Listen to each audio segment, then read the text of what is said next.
talking about the Titans here. The Titans. Swing and a drive, left field. It's gone. It is gone. It is bedlam at the bank. The Philadelphia Phillies are 2008 World Champions of Baseball.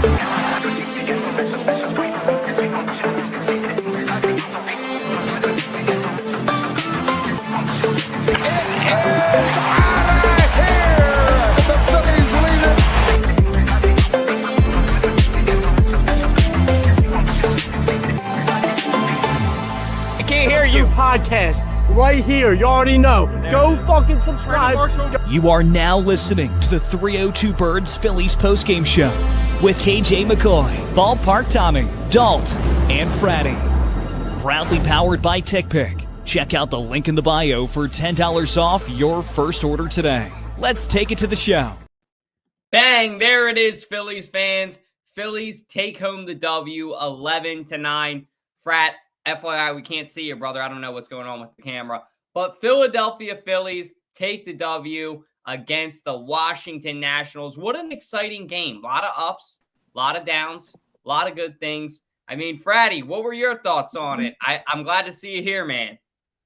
Sorry, I don't know what happened there, and I got a little disconnected. I decided to join back on the regular thing. The browser stinks, so I'm just gonna it's better I join on the regular app. So anyway, yeah, great win today. I mean, it's not the prettiest win, but honestly, I'll take what I could get right now because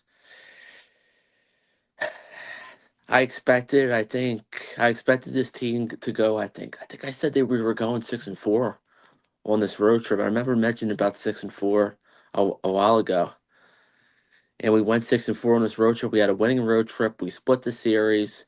We won at least one game every series. We won 3 against Texas, 1 against Cincinnati, 2 against Washington, and I think we pretty much put the icing on the cake. This offensively, this is the most runs we've scored. Most runs we've scored in any game this whole road trip.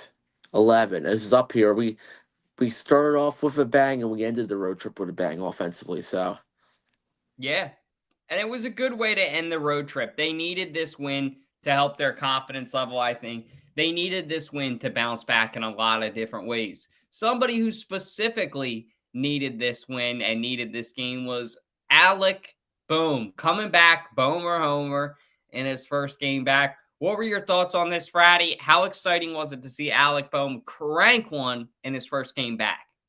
I think I think he's turning out to be what would you say a lot better coming than when before, a lot better before his injury. I meant to say. He had one of his better games. I think that he got a lot of rest, got rehab starts, and I think it really helped Alec Bohm his first game back really crank it and really I would say turn the page like yeah. But I'll say Alec Bohm, he did his thing out there. He knows what he knows what he's doing when he does it. And I'll say I'll tell you one thing. We need him to perform well come Red October.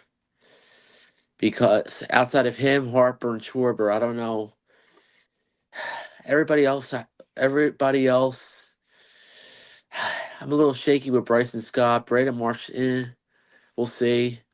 But yeah, next man up, and Weston Wilson, he'll be good off the bench.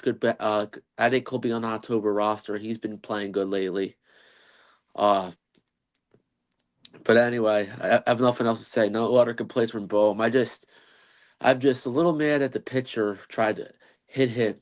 The pitcher was rough. The Nationals pitcher, I even forgot his last name. I was so mad when he got hit. So yeah, I think with Bohm too that he's capable. He's definitely capable.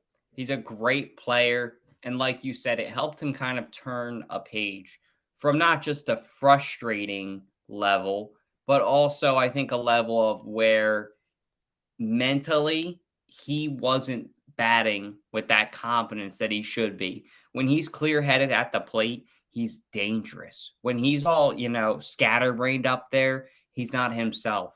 And I think that's human. You know what I mean? So I think taking this time off, taking this time to relax, taking this time to reset after the injury was good for him. And today showed he was very focused up there at the plate. I liked what I saw from him. And I think that this is going to continue for him. And what a great time by the Phillies management to bring him back mid-August, specifically, August 17th, towards the end of the month. You got about 2 weeks left before we get to really, really meaningful baseball starting to heat up. So I'm very excited that the Phillies decided to bring him back, get him rolling, get him in a very good spot so that once the Phillies get to that meaningful baseball, he's going to be humming on along.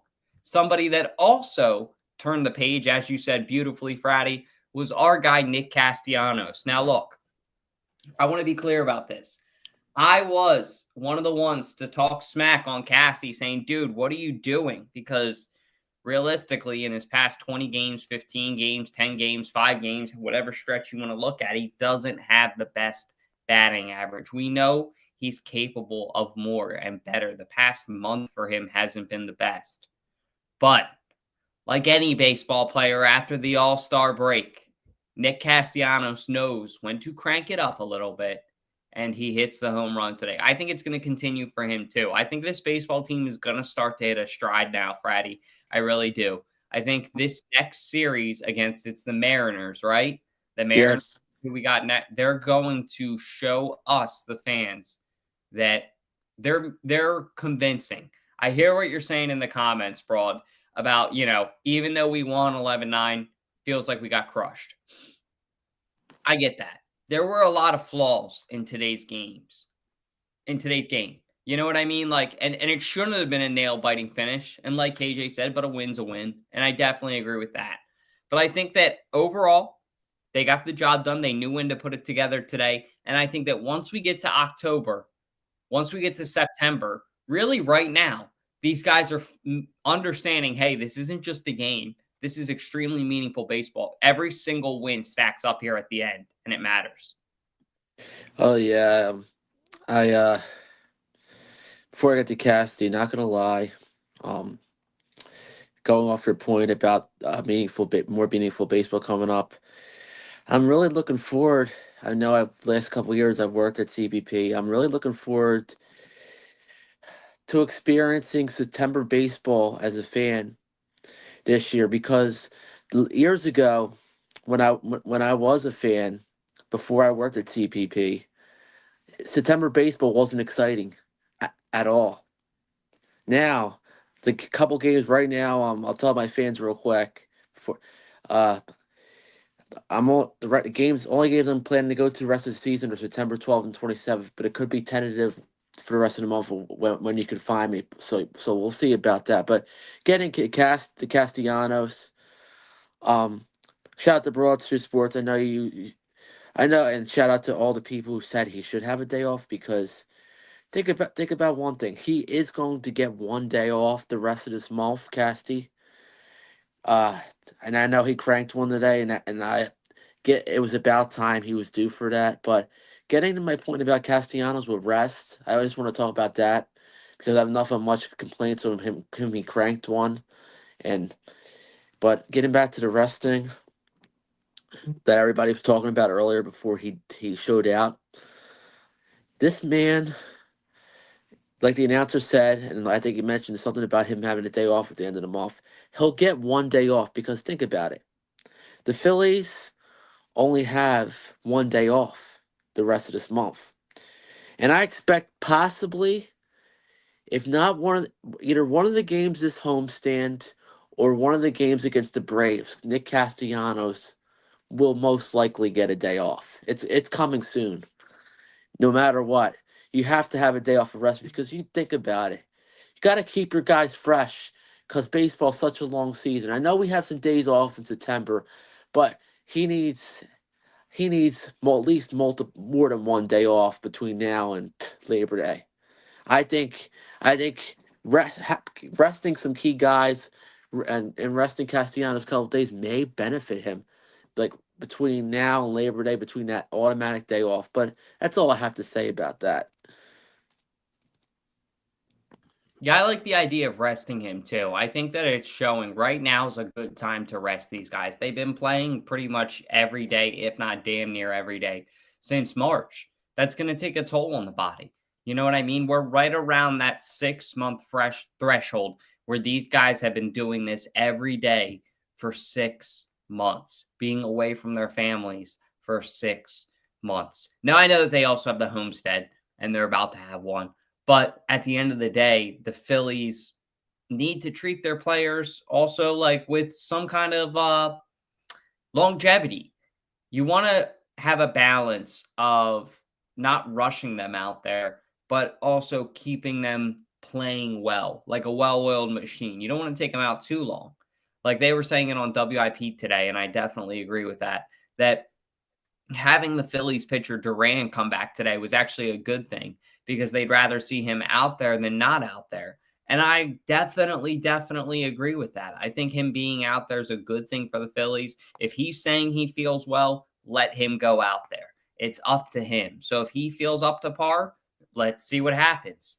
They didn't rush him. He played, I think, 0.2 of an inning, so it wasn't that long. But I think same kind of principle with Casty. Same with Bomer. Preserve the longevity of these guys so that they are playing well in the playoffs, mentally, clear-headed, and physically swinging the bat well. But to be able to swing the bat well, Fratty, you know you've been watching baseball your whole life. You got to be clear-headed. So I think that definitely comes into play, and you make a great point about that. Somebody, though, who sat for a while, man, since May 14th, I think, was the last time the Philadelphia Phillies have seen this guy pitch. And he comes back today. And shout out to Sunday Dinner, debuting next week, because get the meatballs ready. I don't know if he threw for any homers, but, man, he did not look good out there at all. No, he didn't look good out there. I'll tell you one thing. This was the first time he pitched since May 14th. I think I was at that game. It was at game 2 of the doubleheader. It was the day I went to the Diamond Club. I went to both games. It's been that long. It was the game we lost to the Cardinals. I think it was, I forgot the score. It might have been 11 or 12-7 or something. It was a high-scoring game against the Cardinals. It was one of those games. Remember that game? We scored a bunch of runs in the beginning, and then we only scored a couple runs the rest of the game. I think Bohm had a home run that game, too. It was a crazy game that day, but it's been so long. It's been 3 months, and I'm very concerned here already. Aaron Nola, I have a shirt on from, this was pre-COVID, might have been 18 or 19 when Nola did the Nola's quartet or something like that, or quarter, whatever, quartet. I don't know. It's a purple shirt. I think you remember that, Dalton. Dalton? Yep, I'm still here. I'm listening. I think you remember right. when Nola did. I think you remember they might have talked about on TV when Nola did the purple shirts. Yep. I think I had that. It was a deal or something. It was a game against it. Believe it or not, it was a game against the Nationals. It was a September baseball game I went to that year. It's pretty ironic that I decided to wear the shirt for this against the same team, but Nola wasn't as good this time around. He was okay in that start, but this was years ago, though. That was, I don't want to sound like a Cowboys fan because this was years ago. But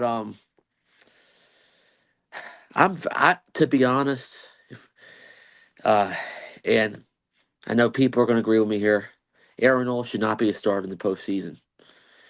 Like I said a couple months ago, maybe a month ago, I even said that they shouldn't rush Aaron Nola back. And look what happened. This was the price they paid of going to a 6-man rotation. And I'm going to tell Rob Thompson out here one thing. I don't think a 6-man rotation is the best of ideas. It was kind of a jinx because then Wheeler ended up getting hurt anyway. So it's pointless to put it on the fence saying, "Oh yeah, we're going to the 6-man rotation." No, I don't think you stick to the standard 5 because unless Andrew Painter gets called up, you go to 6. But I think we're staying at 5 for the rest of the season. Don't mess with anything unless we win the division and we clinch our spot somehow by September. Then you can just go with 6 guys and then hopefully have one like Wheeler have an extra day rest if he even comes back before the end of the year, end of the regular season. But that reenacts off my point from Nola to Wheeler. With Zach Wheeler, do you not, depending on what happens the rest of this regular season, do you even pitch him? Do you rest him to the postseason? Because that blood clot in the shoulder is serious. You're right, dude. And It's scary, and it's pretty much one of the worst possible things that could have happened for not only for the Phillies, but for Wheeler. Like, you think he wants this as a player right now? He's pitching an insane season, going for the Cy Young in the NL. He's right there in the mix. And he has something that's not only concerning to his baseball career, but now his health. Like, it's very scary because I'm really scared, man. I think he will come back. I'm going to say their prediction now. I think he will come back. I think he'll beat the blood clot.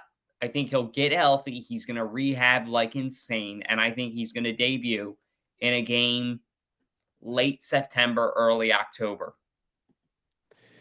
I kind of agree with you, but honestly, depending on what happens to the standings, if he's somehow better in the next 3 or 4 weeks, I'm gonna say right after, maybe around the Royal Series he'll be back.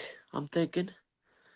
I think he. Like, even though I said they're gonna rest in the postseason, obviously knowing the Phillies and knowing battle at home field, like to me don't really matter because Rust has been a what would you say, a downfall in the NL East over the years. And I'll say that Zach Wheeler, I'm gonna say, like I said, I'm gonna say around maybe almost mid-September to have Royal Series, or maybe right after that he'll come back. Okay. Well, there Even you though, go. but like I said, you have to factor in 15-day IL, but then you have to factor in he's probably gonna have to I think they're gonna make him rehab for almost a whole week. So it could be 21 days, which plus his 15 IL stint could be more like 20 until he's ready, or more like 3 weeks. So it could be 3 to 4 weeks till he's back with that thing. You ain't wrong, Frat. You are not wrong. But moving on now to our next topic, Duran comes in. And I think a lot of fans would have been scared if yesterday morning they heard Duran would be playing Sunday. But, I mean, it didn't look too bad. What were your thoughts on Jhoan Duran's short outing?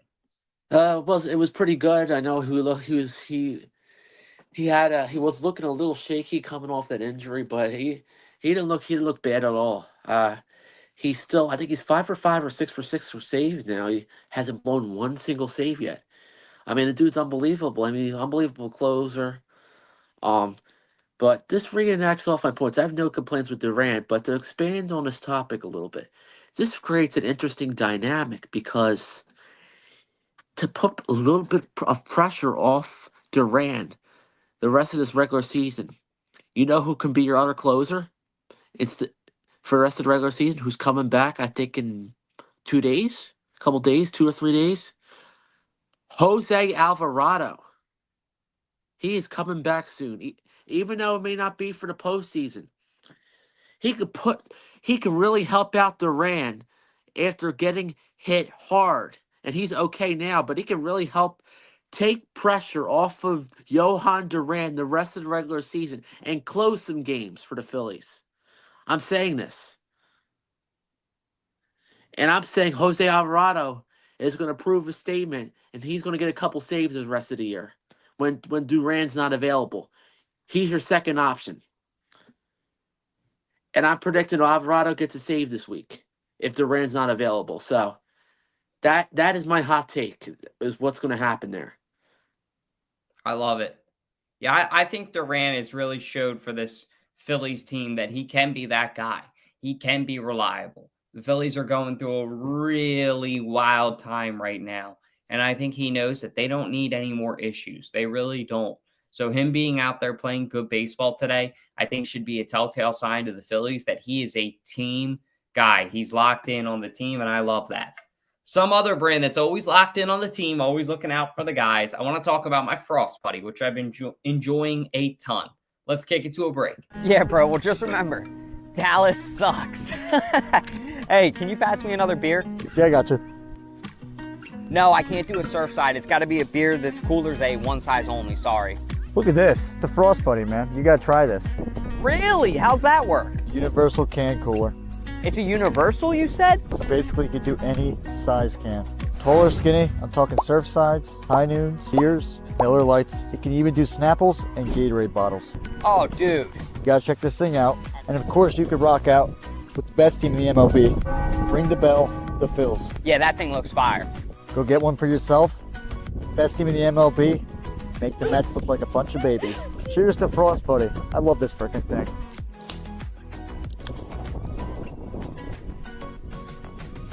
Every can, every bottle. Frost Buddy, the real MVP of this summer. Available now in the 302 Birds TikTok shop. Stay frosty. Yo, Fratty, give him the business. Only in South Philly. Only at Fratty's Corner. It's Fratty's Corner. Give him the business. Well, guys, Phillies win. Tomorrow, we played a Mariners team. Sorry, Luke. Mariners team that hasn't even played yet today. They don't play till tonight. They played at Mets at 7:10. In the Little League Classic, which is tonight.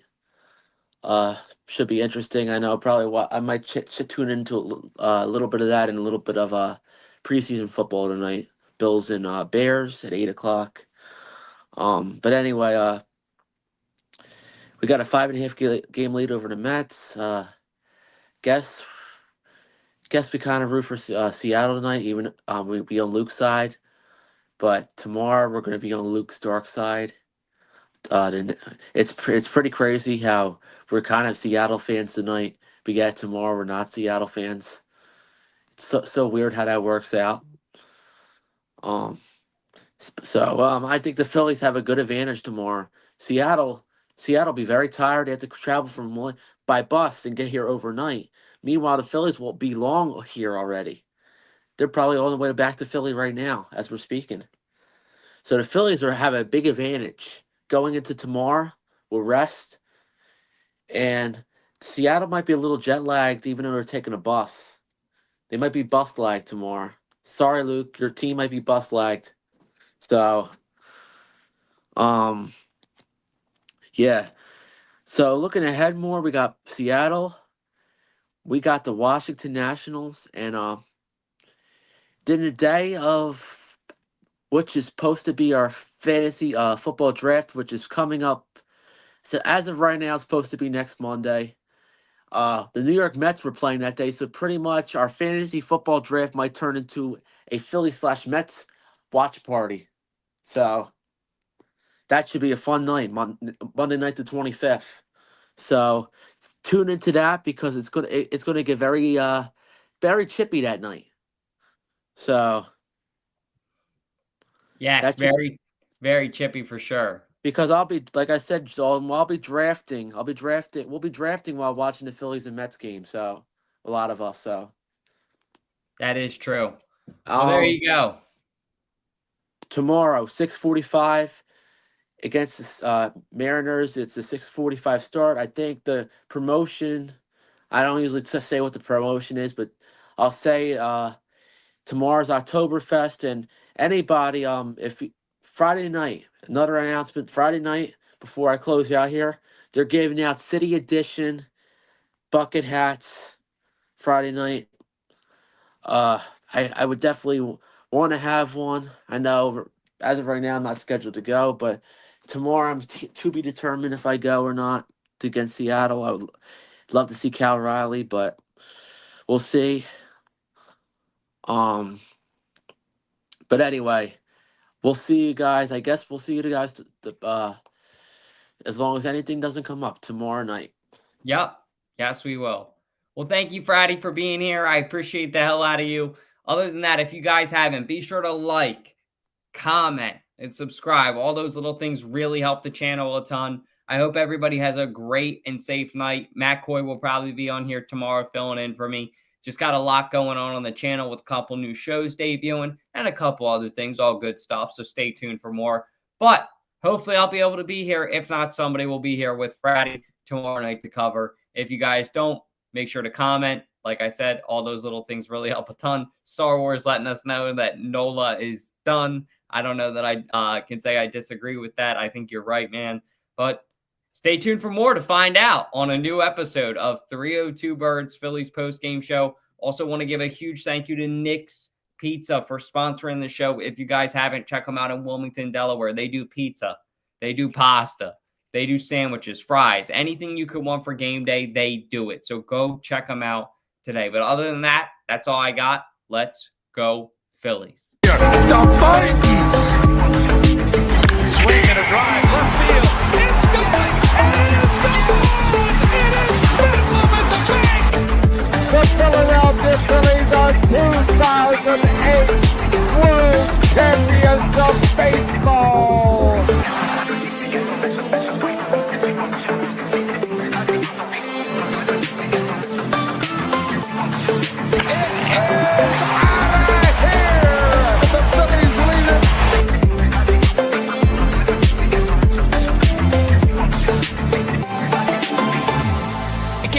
Podcast right here. You already know. Go fucking subscribe. You are now listening to the 302